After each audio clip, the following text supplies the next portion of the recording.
Hoje é dia 26 de maio de 2024, eu sou o Gelson Vieira. Bom dia, eu sou a Carmen Matos, sejam todos muito bem-vindos. Sejam todos muito bem-vindos, a Carmen está de volta aos Estados Unidos e temos ela junto de nós aqui. Semana passada foi um desafio trazê-la de volta e a gente acabou descobrindo que existe uma solução muito mais fácil Bom, a gente não tem certeza se a gente descobriu a solução do problema. Vamos descobrir na próxima vez, né? E aí, então, hoje nós vamos falar sobre o capítulo 7, que é Bem-aventurados os pobres de espírito. E a gente vai logo lembrando que pobres de espírito é os humildes. E a gente vai falar muito sobre essa questão da humildade, né? Sim. E a gente está pedindo que junto de nós aqui, para que as nossas palavras tenham toda aquela intuição e aquele bom formato que os bons amigos espirituais nos intuam e nos auxiliem nesse momento. E aí você em casa, na hora que você estiver ouvindo, você também tenha essa intuição, esse acompanhamento dos bons amigos espirituais para que eles estejam envolvendo a cada um com muito amor. E a gente vai começar fazendo a oração do Pai Nosso e da Ave Maria, que a gente sempre começa, né? Pai Nosso que estais no céu, santificado seja o vosso nome, venha a nós o vosso reino, seja feita a vossa vontade, assim na terra como no céu. O pão nosso de cada dia nos dai hoje, perdoai as nossas ofensas, assim como nós perdoamos a quem nos tem ofendido. E não nos deixeis cair em tentação, mas livrai-nos de todo o mal. Ave Maria, cheia de graças, o Senhor é convosco. Bendita sois vós entre as mulheres, bendito é o fruto do vosso ventre, Jesus. Santa Maria, Mãe de Jesus, rogai por nós, pecadores, agora e na hora de nosso desenlace, que assim seja. Bom, então primeiro a gente quer fazer um grande anúncio, né? Que a partir desse mês que vai entrar, mês de junho, toda segunda-feira nós formamos o grupo espírita Chico Xavier aqui em South Bay. Para quem mora em Los Angeles, né, vai ser em Torrance. A gente, com a associação com o Tupã, que é o Templo Umbandista Papai de Aruanda, né? Certo, né? Falei certinho, perdão se eu errei. Mas nessa associação, o espaço foi cedido e também toda a estrutura espiritual da casa, né, foi cedida para que a gente montasse esse grupo espírita, né? Vai ter adoração de 1 hora, vai ser toda segunda-feira, de 8 da noite às 9 da noite, durante 1 hora. Os primeiros 30 minutos vai ser uma palestra seguindo os temas do Evangelho. Os 15 minutos seguintes vão ser 3 perguntas dos livros dos Espíritos que nós vamos fazer na sequência, né? 1, 2, 3, 4, 5, 6 e assim por diante em cada semana. E os 15 minutos finais vão ser de um passe, né? Um passe espiritual para que a gente tenha aquela renovação, aquela limpeza, para a gente poder trabalhar na semana, já que a segunda-feira é o primeiro dia da semana, e a gente vai fazer de forma alternada inglês e português. Então toda primeira, terceira e quando houver a quinta segunda-feira do mês vai ser em português. Então primeira, terceira e quinta sempre em português, e a segunda e a quarta sempre em inglês, né? E a gente vai fazer um materialzinho lembrando as pessoas do local, e também nós vamos disponibilizar a palestra de 45 minutos, sendo 30 do Evangelho e 15 do Livro dos Espíritos. A gente vai também disponibilizar no Instagram e também no YouTube, no mesmo canal do O Mestre em Outras Palavras. Isso. Então é super importante todos vocês irem lá, né, se inscreverem no nosso no nosso canal do YouTube para a gente poder ter mais seguidores e aí eventualmente podemos também fazer lives diretamente do YouTube, porque a gente precisa ter um número considerável de seguidores para poder fazer isso. Isso. E aí divide com as pessoas, se você sentir... Divide com o seu amigo americano ou que fale a língua inglesa, para que ele conheça um pouco dessa mensagem de Jesus, né, através da mensagem do Evangelho segundo o Espiritismo, fazendo essa reflexão. Isso, corrigindo aqui, é Templo Umbandista, Portal de Aruanda. Eu peço 70 vezes 7 perdão, né?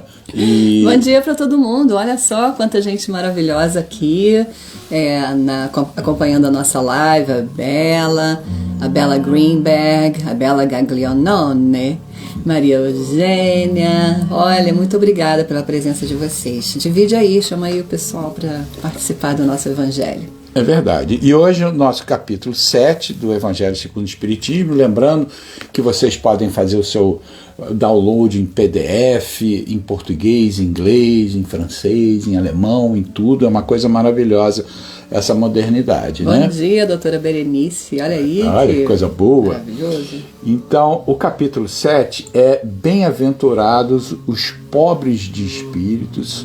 E lembrando que pobres de espírito são os humildes. É muito importante colocar essa colocação, né, porque essa palavra tem uma semântica diferente, muitas vezes, e que a gente quer que cada um entenda. É uma conotação pejorativa, muitas vezes, né? Quando a gente fala, aquela pessoa é um pobre de espírito. O que isso quer dizer, né? Na verdade, a gente está realmente julgando alguém, mas não é essa a intenção do Evangelho, né? A gente lembra que o Evangelho ele foi traduzido, né? Ele foi interpretado e talvez essa forma de interpretação, quando isso aconteceu, né? Fazia sentido, mas pra gente agora, na nossa evolução, com certeza, talvez... A própria palavra humilde também ela tem essa dupla, ela tem um sentido engrandecedor dela, mas muitas vezes a pessoa emprega ela de uma forma não exatamente como ela inicialmente significa. Relacionando como sendo uma pessoa que não tem recursos financeiros, materiais. É uma casa muito humilde, uma pessoa muito humilde, e essa humildade que a gente vai descrever aqui é justamente essa grandeza da alma que a gente vai tentar refletir com vocês, para que a gente possa trazer no nosso dia a dia, né, vivenciando essa humildade. Então, o capítulo 7 coloca: Bem-aventurados os pobres de espíritos, o que se deve entender por pobre de espíritos, aquele que se eleva será rebaixado, mistérios ocultos e outros temas. E eu queria colocar duas passagens, né, que a gente vai refletir sobre ela, né?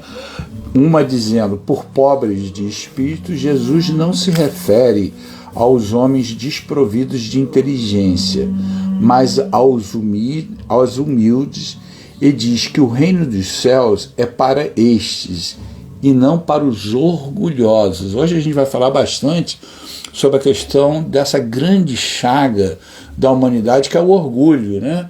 O orgulho coloca a gente, se a gente não tiver cuidado, coloca a gente onde a gente na verdade não está, né? Coloca a gente como entendendo muito mais que na verdade a gente está entendendo, coloca a gente superior a outras pessoas, quando na verdade somos todos irmãos, coloca a gente bloqueando receber novos conhecimentos, porque a gente se acha o dono da verdade, e esse orgulho é o que gera a maioria dos problemas da humanidade. A fome, né, as guerras, isso tudo ela tem como origem o orgulho, né? E uma outra passagem que eu tenho aqui, se Deus quiser eu a vou achar mais facilmente aqui, que é essa aqui, ó. A humildade é uma virtude muito esquecida entre vós, diz aqui no Evangelho, né? Pois esse sentimento nivela os homens, dizendo-lhes que todos são irmãos, que se devem auxiliar mutuamente e os conduz ao bem. Sem a humanidade, apenas vos adornais de virtudes que não possuis, como se trouxesses um vestiário para ocultar as deformidades do vosso corpo. Então a gente quer falar dessa maravilhosa temática da humildade, e nós achamos mais relevante começar pelo contraponto dela, que é o orgulho, né? Quando a gente coloca a questão do que o orgulho nos limita, o que o orgulho nos tira de onde a gente está, a gente preferiu trabalhar no orgulho, olhando o orgulho para dizer, olha, tudo que ele traz de dificuldade na nossa vida, né?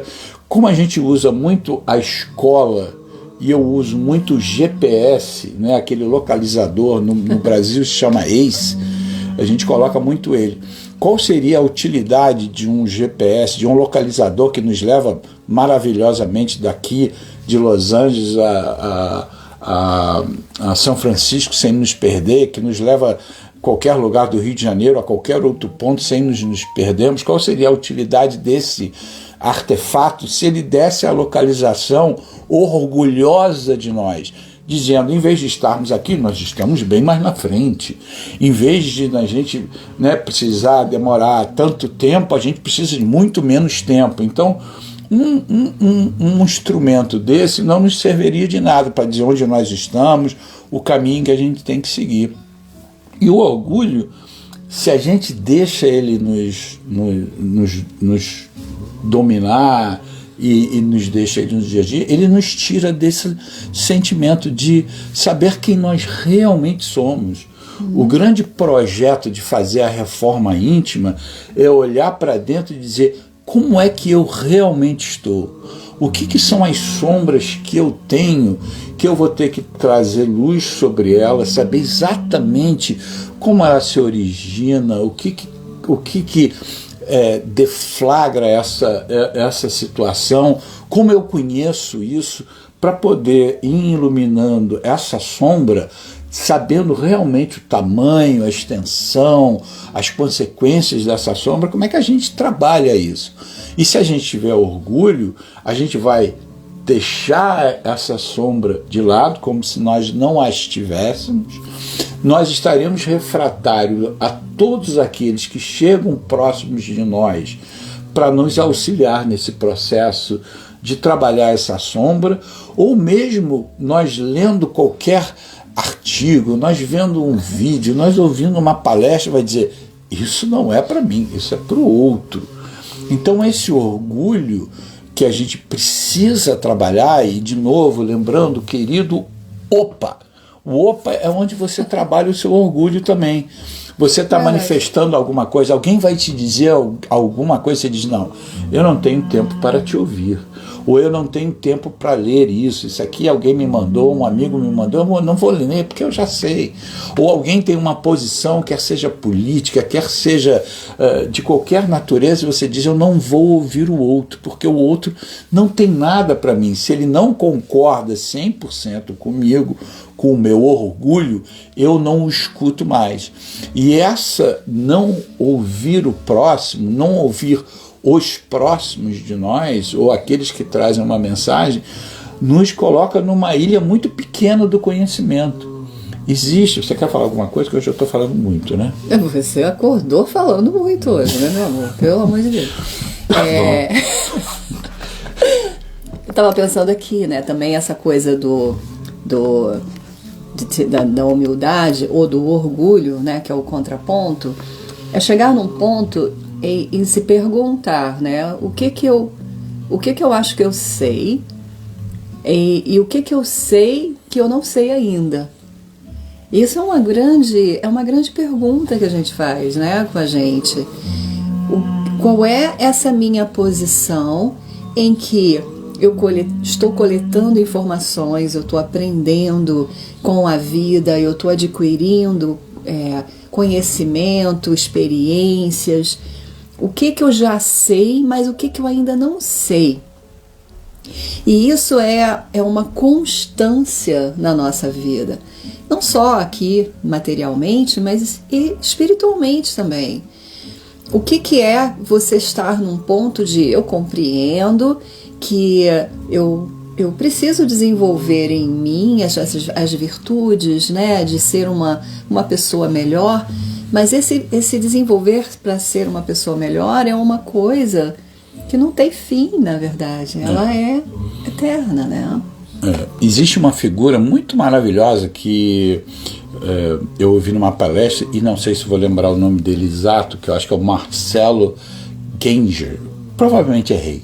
Depois, na semana que vem, eu vou achar o nome correto. A gente pode colocar nos comentários.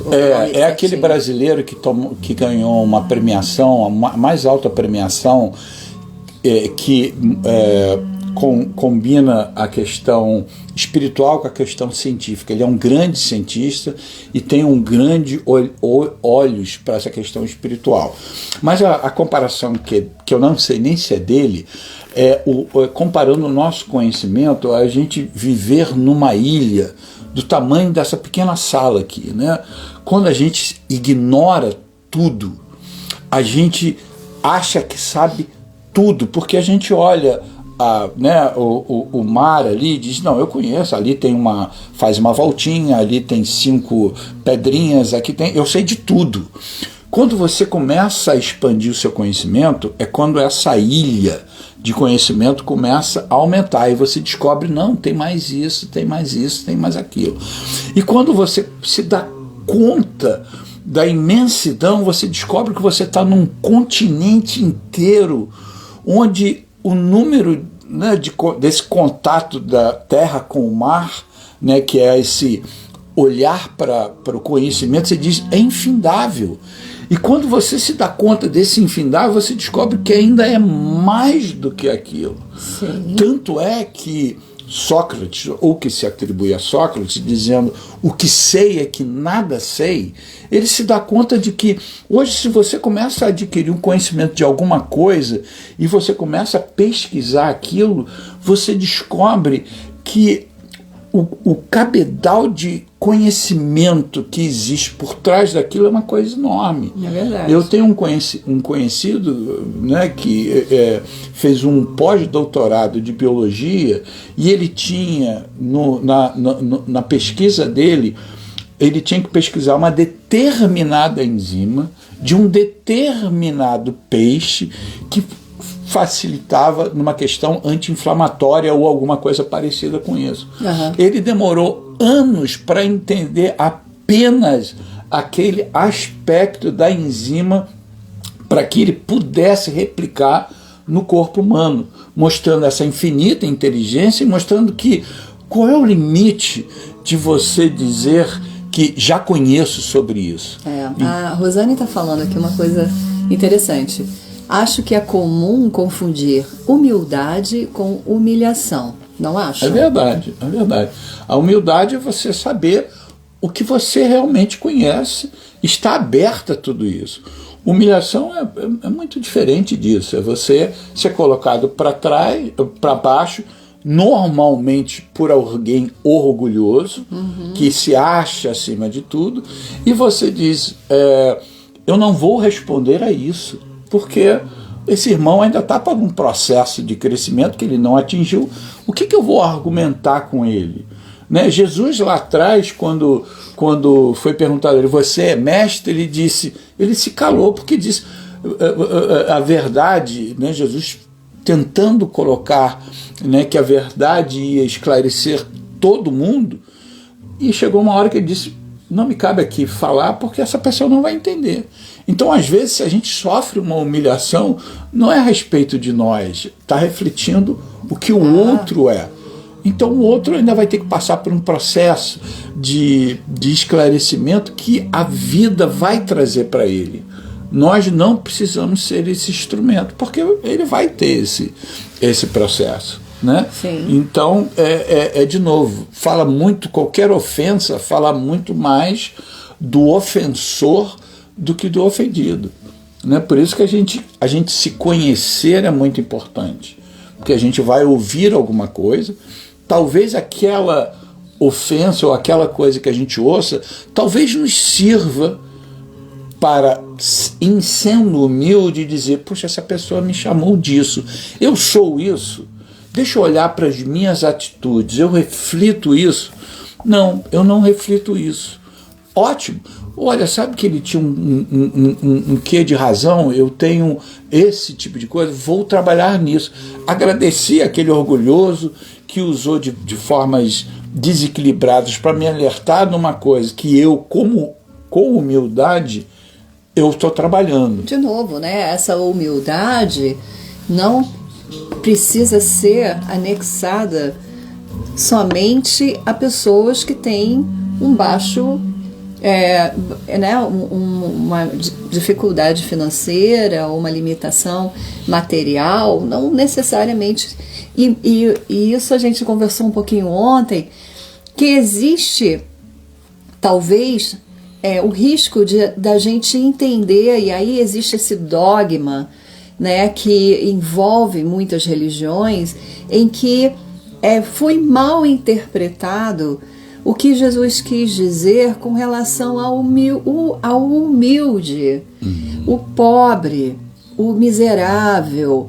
É como que esses fossem estar mais perto de Deus, como se esses fossem estar sendo mais prestados atenção por Deus, como se eles tivessem, por ser miseráveis, por serem pobres, eles tivessem um privilégio, entre aspas, por Deus. E, na verdade, mesmo o mais miserável, o mais pobre, ele pode também não ser o mais humilde. Ele pode ser muito orgulhoso. Ele pode ser muito arrogante.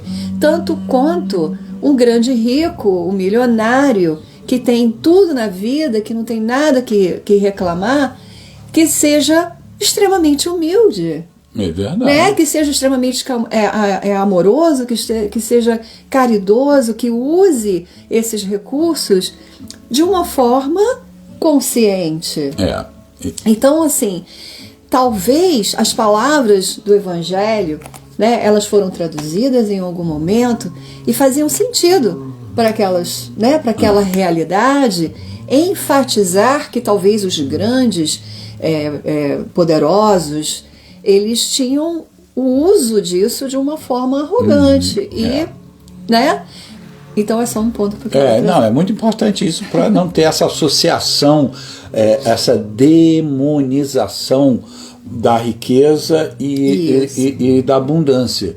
Né? Ela é um excelente, é um desafio muito grande, né? Porque a pessoa, quando ela está em abundância, ela está pleno, ela tem que trabalhar com muito critério para dizer até onde eu posso auxiliar, como é que eu posso ser instrumento de auxílio através dos meus empregados, dando salários adequados, através do que eu posso expandir da minha empresa, porque se um grande empresário decidir hoje, já ouvi essa palestra aqui deles no domingo, vendi minha empresa, doei 100% da minha empresa para os pobres e agora eu sou tão pobre quanto eles, né? Porque eu doei tudo.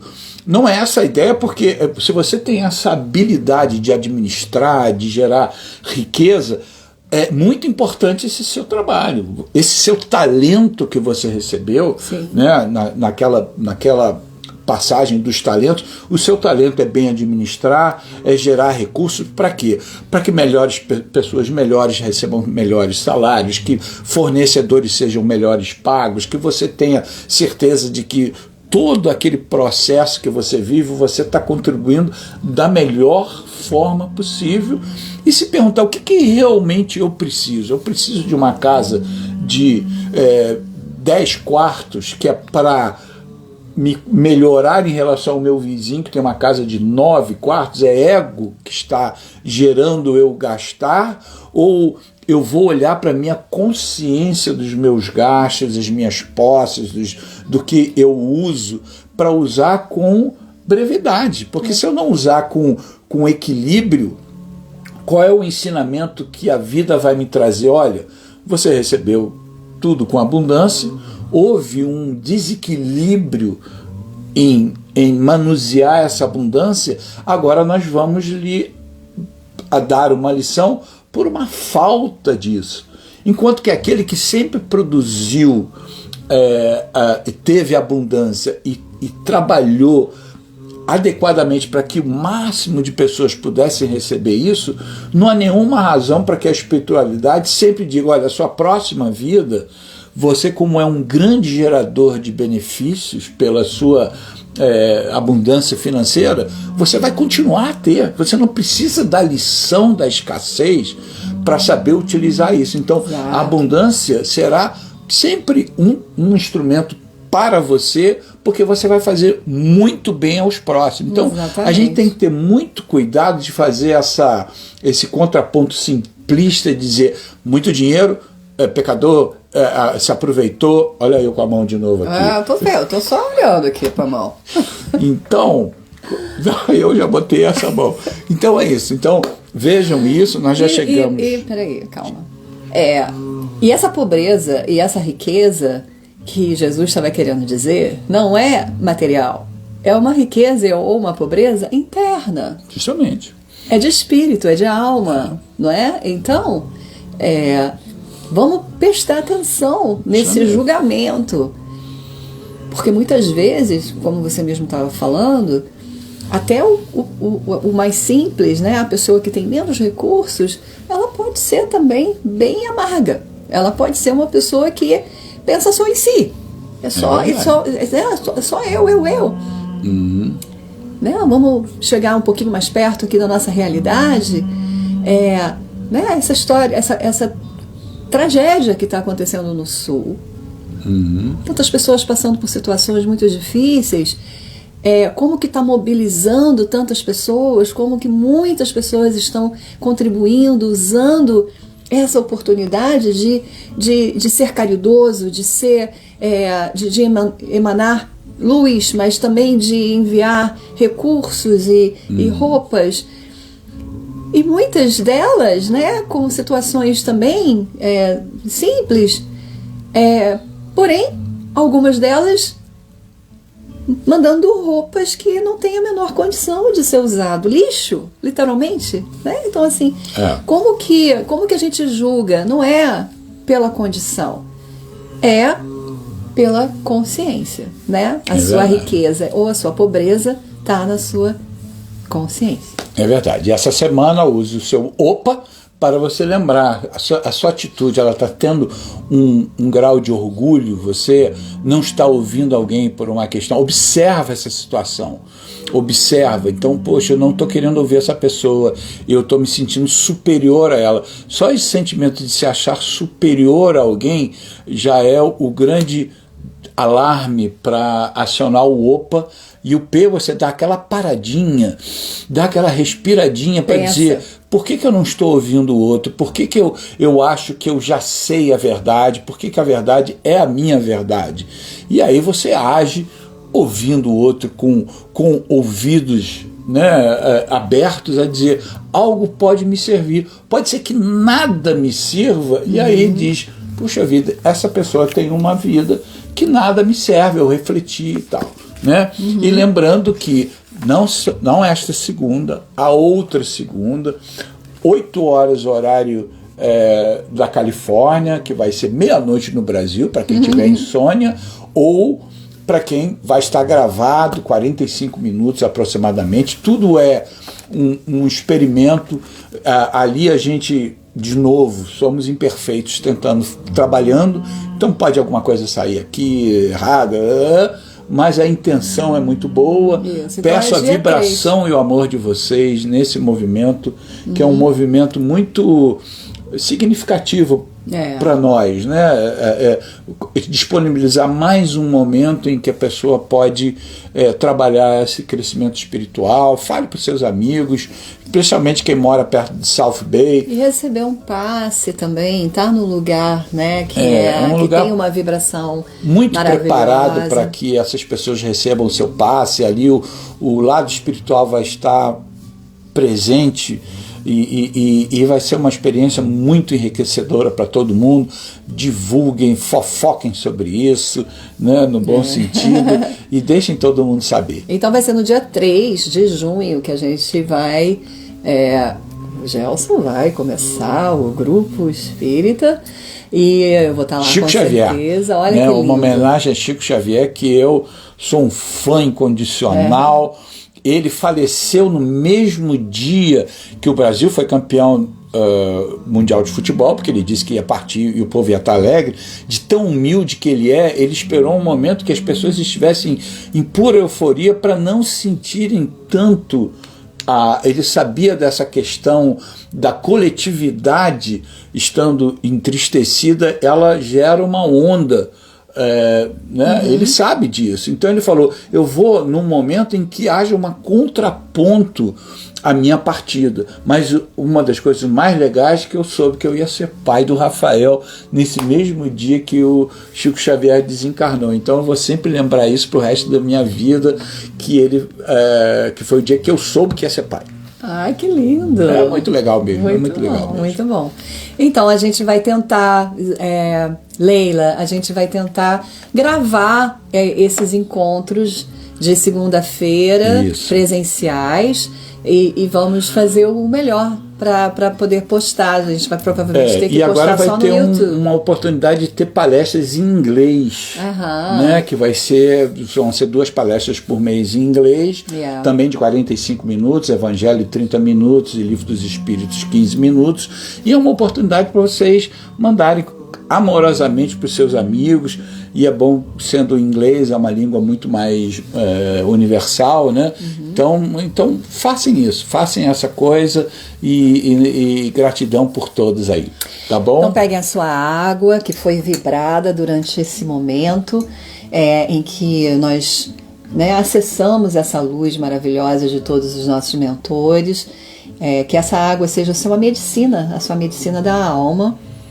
E agradecemos a todos que estão aqui presentes, tanto agora, né, na live, como os que vão assistir futuramente. E pedimos que essa semana seja uma semana de muitas bênçãos, de muita saúde, de muita luz e esclarecimento. E assim é, e assim está feito. Que assim seja. Um bom dia maravilhoso. Até domingo que vem. Tchau, tchau. Tchau.